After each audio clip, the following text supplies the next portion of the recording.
بسم الله الرحمن الرحيم.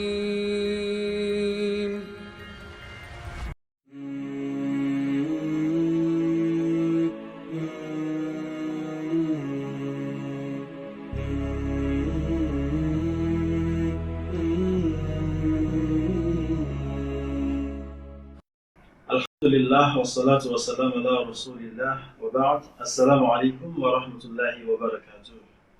Nous sommes toujours sur le programme Éducation occidentale. Est-elle une interdiction pour les musulmans ou une obligation?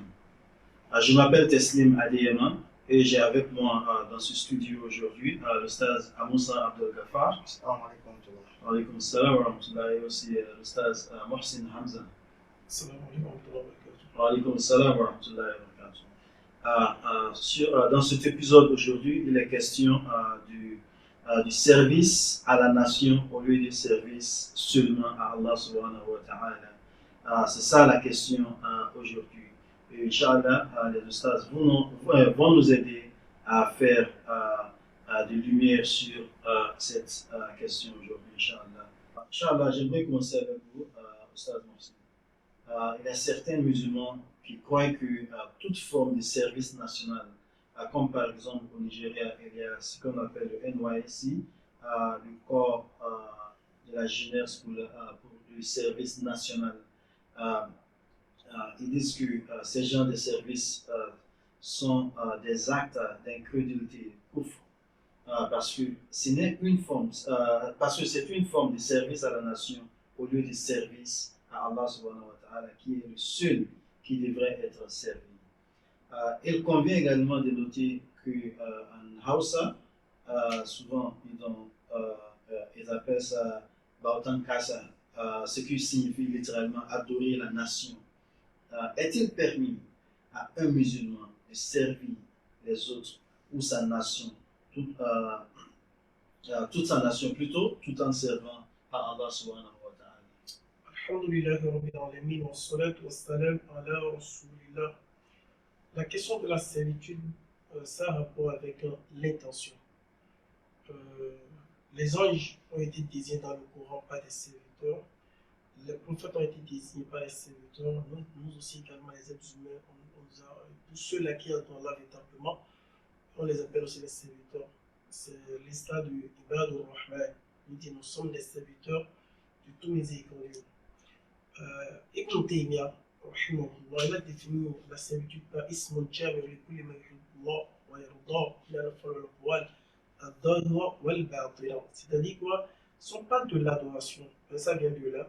L'adoration, c'est tout ce qui regroupe tout ce qu'Allah aime et agrée. Ça peut être des paroles et des actes, qu'ils soient à part ou bien cachés, qui fait plaisir à Allah. Servir son pays, tout d'abord, le thème, peut-être c'est mal compris. C'est sous forme des stages académiques. Lorsque vous faites des formations dans les universités, on vous demande des stages académiques pour pouvoir soutenir, ou bien on vous demande parfois des stages professionnels pour avoir plus d'expérience. Et si nous regardons bien le contenu de ces services, comme le cas du Nigeria, ils sont envoyés dans différents domaines suivant leurs compétences afin de valoriser, d'apprendre de ce qu'ils ont appris dans les différentes universités, mettre ça en pratique et voir quelles sont leurs compétences.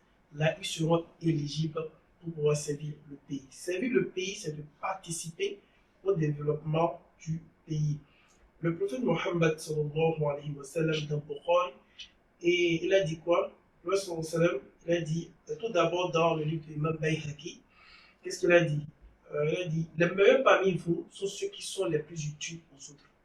Les meilleurs parmi vous sont ceux-là qui sont les plus utiles aux autres. Nous avons aussi également dans le Coran, Allah dit ceci.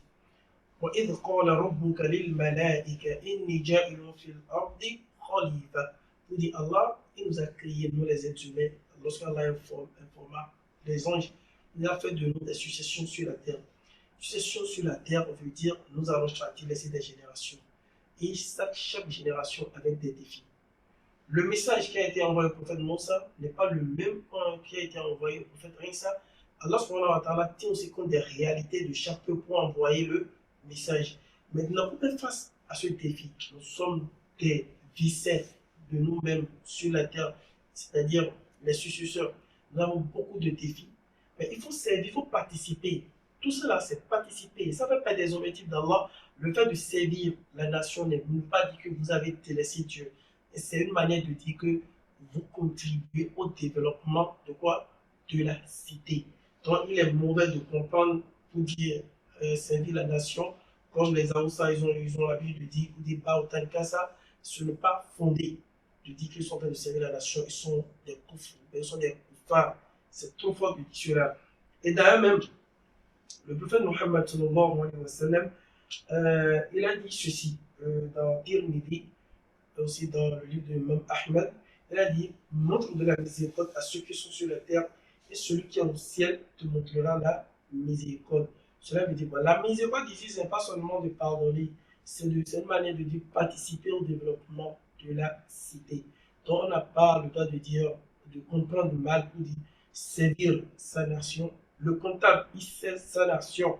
Le policier, il sert sa nation. Autrement dit, il est en train de servir les créatures d'Allah, le forestier, comment dit-on, le maître, il est en train de servir, en train de bâtir la nation à travers des œuvres qui font quoi?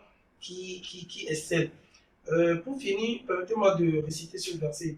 Allah dit ceci dans le Coran, dans Sourate Al-Baqarah, verset 177. Allah dit ليس البر أن تولوا وجوهكم قبل المشرق والمغرب ولكن البر من آمن بالله واليوم الآخر والملائكة والكتاب والنبيين وآتى المال على حبه وذي القربى واليتامى والمساكين وابن السبيل والسائلين وفي الرقاب jusqu'à la fin. Si on regarde bien le verset, Allah dit la bonté ne consiste pas de faire face à la Qibla, ni à l'ouest, ni de diriger son visage vers l'est ou vers l'ouest. Mais la bonté, ça se trouve dans la foi, dans la croyance d'Allah.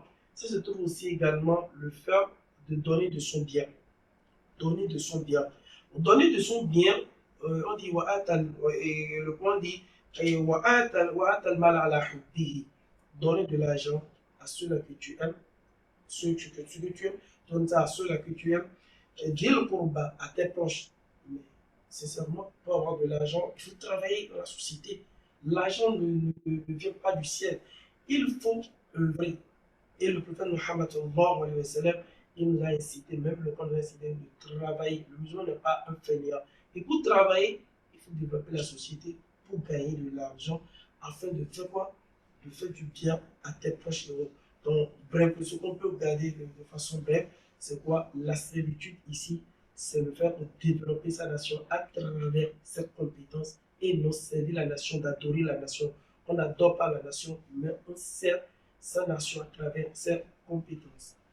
Merci beaucoup. Ça c'est sur le service de la nation. Et la deuxième question, Staz Abdel Ghaffar, c'est par rapport à l'hymne national des pays. L'hymne national est l'engagement et une shahada musulmane. Ici, on dit, certains musulmans considèrent l'engagement national et l'hymne national comme une forme de glorification de la nation au lieu de glorifier seulement Allah. L'engagement national et l'hymne national du Nigeria, par exemple, demandent aux citoyens d'être fidèles, loyaux et honnêtes, et de servir le Nigeria de toutes mes forces, à servir notre patrie, etc. Cette loyauté et ce service ne sont dus qu'à Allah seul. Ceux qui récitent ces promesses et ces hymnes, comme les étudiants, les fonctionnaires, les forces armées, les médias et autres, sont considérés comme des mécréants par quelques gens. Les musulmans sont-ils autorisés à réciter des engagements nationaux et des hymnes nationaux? Alhamdulillahi Rabbil Alamin. Allahumma salli ala Muhammad wa ala ali Muhammad. Kama sallaita ala Ibrahim wa ala ali Ibrahim fil alamin innaka Hamidum Majid. On remercie Allah subhanahu wa ta'ala de nous avoir permis encore d'être ici aujourd'hui pour encore mettre lumière sur l'une des questions qui perturbe la société de nos jours. Voilà, je vais commencer par la sourate 51, verset 56, où Allah dit وَمَا خَلَقْتُ الْجِنَّ وَالْإِنسَ إِلَّا لِيَعْبُدُونِ. Allah dit dans le Coran que je n'ai créé les djinns et les hommes que pour qu'ils m'adorent. L'adoration et la servitude. Servir et adorer. Les gens confondent ces deux verbes. Qu'est-ce que ça veut dire servir? Oustaz en a parlé. Servir veut dire aider. Aider quelqu'un. Être utile pour quelque chose ou avec quelqu'un.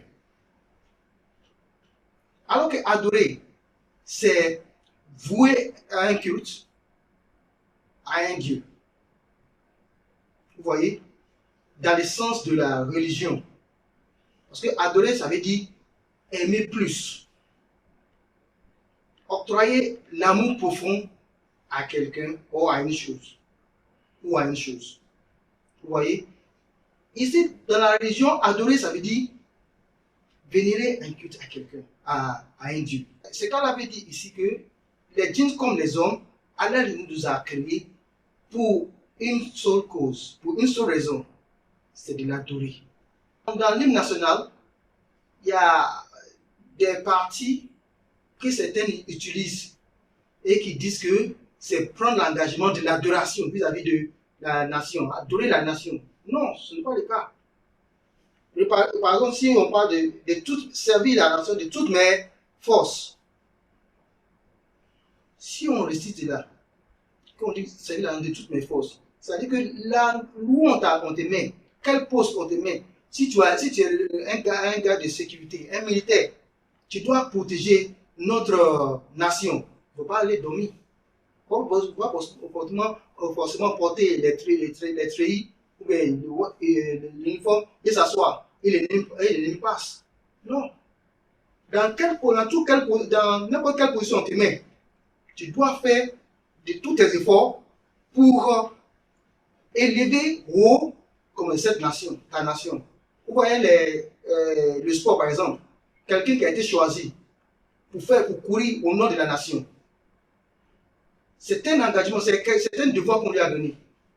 Et il représente là toute la nation. Et toute la nation va les soutenir, va les supporter.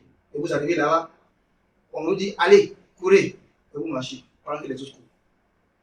Ça, c'est honner la nation. C'est là dont tu fais allusion. Dans tout n'importe quel devoir qu'on te donne, que la nation te charge, que c'est le devoir qu'on te donne, tu dois le faire avec toutes tes forces.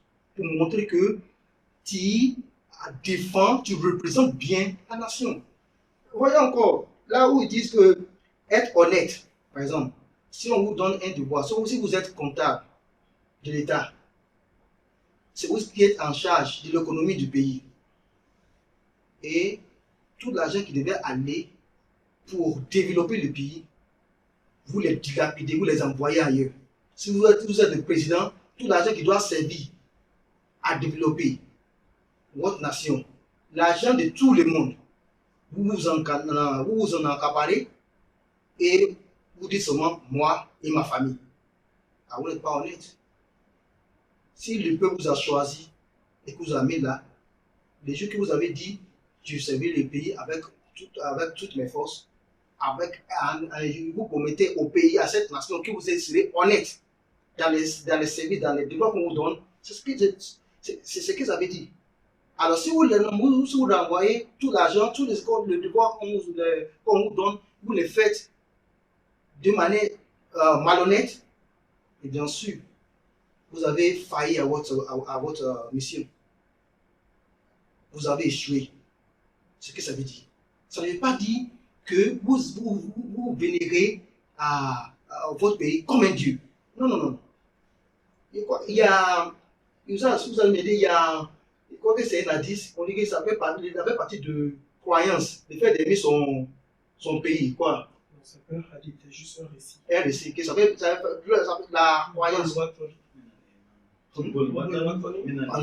Exactement, que la fait partie de la croyance, le fait d'aimer son pays, sa nation. C'est ce que ça veut dire. Que dans n'importe quel devoir qu'on vous met, il faudrait qu'on voit en vous l'honnêteté. Il ne faut pas trahir ton pays. Vous voyez, notre compagnon, on a parlé du prophète Mohammed et ses compagnons. À Médine, ceux qui l'ont aidé, qui ont repoussé les Qurayshites de la Mecque, parmi les Juifs et les non-musulmans, qui l'ont aidé, qui sont associés pour repousser les ennemis.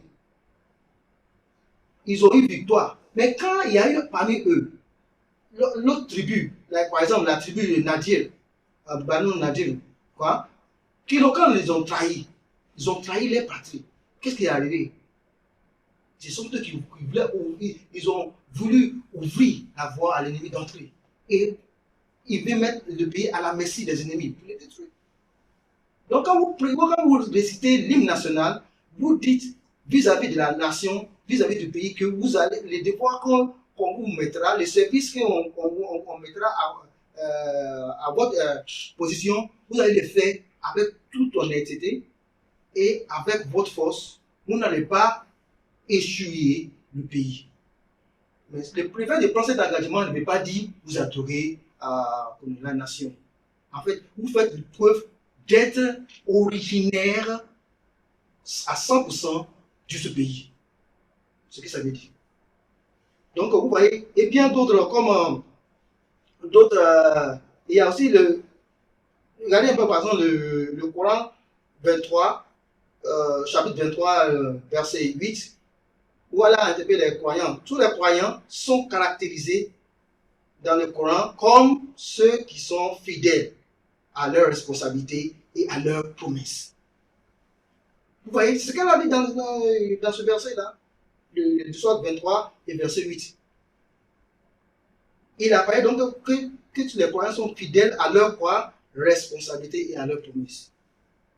Le fait de promettre, de prendre l'engagement vis-à-vis de la nation, que je ferai ceci avec honnêteté, avec toutes mes forces. Et vous avez fait cette promesse. Et à la fin, vous voyez, à la fin de l'hymne national, on dit que Dieu m'aide.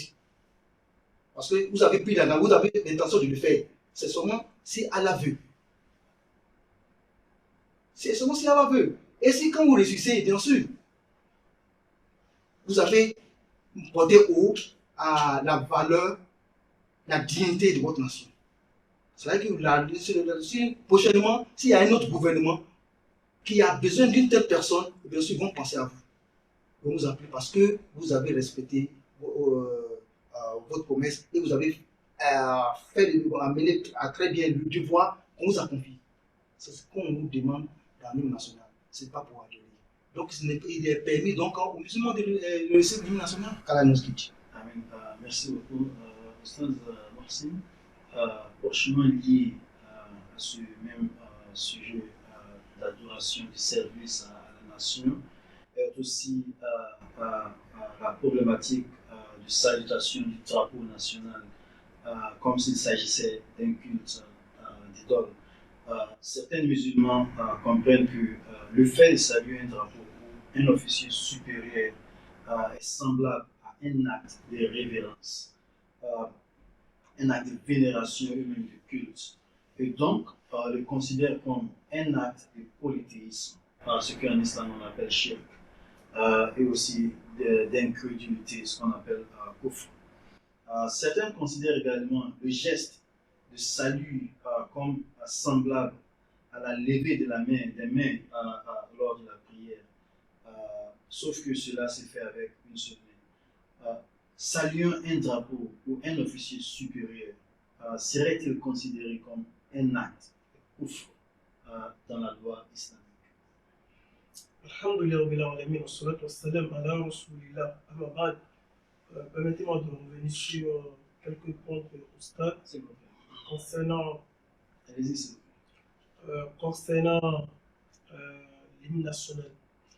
L'hymne national, il faut garder cette règle-là, lorsque l'hymne national ne contient pas des paroles de mécréance, et ça prend véritablement les valeurs de l'honnêteté, de servir le pays avec bravoure et détermination, ça ne sera qu'un engagement. Mais lorsque ça contient des paroles de mécréance, des paroles qui vont contre l'éthique, en ce moment, le musulman doit se désengager. C'est très important. Parce qu'on ne peut pas vouloir une chose et vouloir aussi son contraire dans le même temps. Donc, nous sommes des musulmans, des paroles, parce que ce ne sont pas de la croyance, ça doit être enraciné dans le cœur, ça doit être prononcé sur la langue et ça doit être confirmé à travers nos actes. Donc, c'est une règle qu'il faut garder, une hymne nationale, parce qu'on a vu le temps du prophète Mohammed en faisant, comment dit-on, en faisant, et on appelle les tours de Khandak, il avait des vers de poésie que les gens entonnaient pour se motiver. Pour se motiver. Donc, le prophète il a même entonné des vers pour dire vous aurez le paradis à travers ce que vous faites. Juste des paroles de motivation, des paroles d'honnêteté, des paroles de détermination, de bravoure. Dans ce sens-là, ça entre véritablement dans l'engagement. Et ça a déjà dit que c'est un engagement. Et le musulman, parmi ses qualités, il doit être quelqu'un qui honore les engagements, à défaut de ne pas être un hypocrite. Nous avons un hadith du prophète Mohammed qui dit ceci. As-sulhu jaizun bayna al-muslimin. As-sulhu veut dire un pacte. Le pacte, c'est un compromis. C'est ça, un compromis entre les musulmans, même entre les autres. Le peuple ça va signer des compromis, des traités entre les non-musulmans. On dit illa sulha mahalla haraman wa harrama halalan. Lorsque le pacte ou bien le compromis, ça rend ce cas-là rendu licite, illicite, ça rend ce cas-là rendu illicite, licite, ça devient haram. Là, on dit al-muslimuna ala shurutihim. Dans notre version, al-muslimuna inda shurutihim. C'est-à-dire les musulmans respectent les engagements, les compromis qu'ils avaient contractés, ils respectent ça tant que ça ne rentre pas dans les contradictions avec les textes. Donc, le faire d'une hymne qui ne renferme pas des paroles de mécréance et autres, le musulman est appelé à respecter le contenu et prendre cela comme source de motivation, une forteresse pour pouvoir développer le pays. Revenons maintenant à ce qui a rapport avec le drapeau. C'est une longue interprétation chez les savants. Moi, je préfère utiliser le mot interprétation que d'utiliser divergence. C'est l'interprétation des textes, mais ce qui est proche de la vérité. Bien vrai que l'intention n'est pas pour adorer les drapeaux, mais n'oublions pas ceci. Il a l'histoire du prophète Nuh que nous connaissons très bien. C'est par sa communauté, l'association a commencé plutôt. Et ça a commencé par le fait de vénérer les hommes qui sont pas à travers les statues. Le fait de vénérer un drapeau, d'autres me diront que ce n'est pas un drapeau, mais c'est un pays. Ce n'est pas le pays qui est devant moi, c'est un signe du pays. C'est un signe qui représente le pays. Mais donnez toute une attention, mettez les mains au niveau de la tête, faites des gestes pour pouvoir respecter cela. La parole qui est plus proche de l'Ajna Daïma, c'est d'éviter ces actes-là. Et nous demandons aux musulmans, c'est pour ça, nous encourageons les musulmans, faisons le mieux, faisons de notre mieux pour servir ce pays et les pays, en faisant quoi? En intégrant les grandes institutions et voir comment corriger des petites choses comme ça. Parce que un pain, on peut pas, on dit nous, c'est pas un pain, c'est un pays qui est devant toi. Il faut respecter le pays. Et tout le monde, il baisse la tête pour hisser le drapeau. Il baisse la tête aussi également pour qu'on appelle ramener le drapeau. Tout ça là, c'est quel signe? On peut mieux faire. On peut mieux faire ailleurs. Mieux faire ailleurs, c'est quoi? C'est de voir quels sont les problèmes du pays. Qu'est-ce qu'il faut faire? Mais on ne refuse pas de ne pas avoir un drapeau comme les signes du pays. Ceux-là qui comparent le fait de saluer le drapeau à travers les gestes comme avec les actes d'adoration, je ne suis pas conforme à cette analogie. C'est plutôt le cost, c'est-à-dire le cost, l'intention que vous avez. Parce que on peut avoir l'intention de dire je n'adore pas le drapeau, mais je suis en train de montrer que j'aime mon pays. C'est un honneur pour mon pays. L'honneur pour ton pays, c'est de servir le pays. L'honneur pour ton pays, c'est de développer le pays. Et c'est une manière aussi également, après tout, tu es en train d'adorer quoi? Indirectement, le drapeau ou bien ce que tu as devant toi. Le meilleur pour nous, c'est quoi? Il faut que les musulmans, nous travaillons pour entrer. Changer cela dans la Constitution, ça ne diminue rien de la Constitution. Et ça ne diminue rien de la Constitution. Combien de personnes on n'a pas vu? Ils ont volé. Ils ont volé des lions de l'État, mais devant ce drapeau, vous baissez la tête. C'est normal.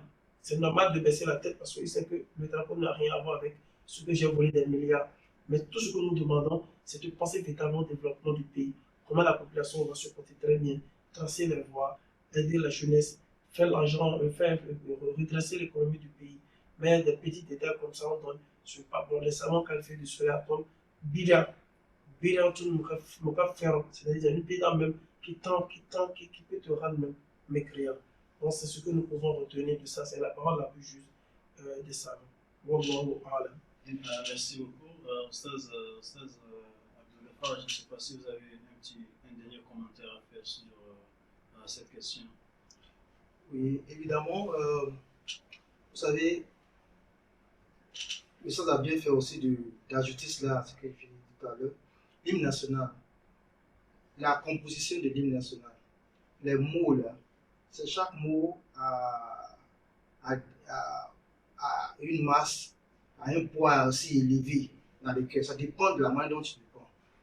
Quand vous regardez, si ces mots-là tendent vers une adoration, ce qu'on dit, là, ilaha illallah, que tu ne peux rien. Rien ne peut te toucher, rien ne peut t'apporter quelque chose si ce n'est pas cette chose qui est en face de toi, là, si c'est ce qui est écrit dans l'hymne national, il ne faut pas le faire.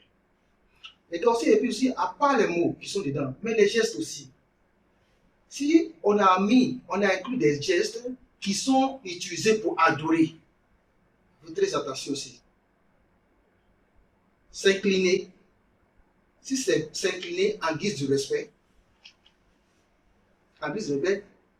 ou bien, si vous ne le faites pas, que rien ne pourra vous arriver. Pourquoi ne rejettes-tu pas le fait de s'incliner comme si tu t'inclinais devant Allah SWT? Donc, il faut faire très attention aux gestes que tu vas faire lorsque tu récites l'hymne national. C'est très important pour ne pas qu'on voit en toi que tu l'utilises pour adorer, que tu adores le drapeau ou bien ce qui est en face de toi. C'est la même chose que celui qui adore les idoles. C'est le même geste qu'il va appliquer. Il faut faire très très attention. Et c'est aussi un moyen aussi c'est un appel aussi lancé envers nos autorités musulmanes. Qu'ils aillent aussi dans cette direction. C'est des choses dont on n'a pas fait attention, mais qui détruisent peu à peu la foi que nous avons vis-à-vis d'Allah SWT. Il y a certains, ils s'abaissent devant ces drapeaux en guise de respect, mais les parents à la maison refusent de le faire. En guise de respect. Et qu'est-ce qu'ils font cela pour respecter? Le sujet suivant, non, on peut entrer dans le fait de se saluer, tout ça. Donc, je continue. Donc, il faut faire attention à ce que tu dis, il faut faire attention à ce que tu fais, il faut faire attention à tes gestes. Quand tu es en train de réciter comme c'est l'hymne national, pour ne pas, en l'utilisant, aller contre la volonté d'Allah ou commettre des péchés. Allah nous protège. Merci beaucoup, Ustaz. Je crois que l'importance de cet épisode est que chaque musulman doit bien comprendre ce qu'on appelle le aqida islamique, la foi musulmane. Il n'est pas seulement de comprendre comment prier, comment faire les 5 prières du jour en tant que musulman, mais il faut savoir aussi qu'est-ce que l'aqida de l'islam. Parce que c'est avec cela qu'on verra des choses et on pourra juger les choses nous-mêmes. Donc, tout musulman est en mission, au moins en mission d'établir les enseignements de l'islam dans sa propre vie. Donc, nous sommes tous en mission, et c'est ça la mission des musulmans. Dans tout ce qu'on fait, partout où on se trouve, on veut établir l'enseignement de l'islam dans ce qu'on fait, tel qu'on se comporte, tel qu'on s'habille, tout ce qu'on fait. C'est ça la mission du musulman. Et c'est ainsi qu'on adore Allah subhanahu wa ta'ala, pas seulement dans les mosquées, pas seulement quand on s'assoit pour faire les zikr, non, mais dans notre vivre ensemble avec les autres dans la communauté où on se trouve. Alors ça, merci beaucoup pour votre intervention encore, comme d'habitude, et je crois que nous sommes arrivés à la fin de cette émission aujourd'hui. Et merci aussi à nos téléspectateurs. Inch'Allah, on se retrouve dans l'épisode prochain. Assalamu alaikum wa rahmatullahi wa barakatuh.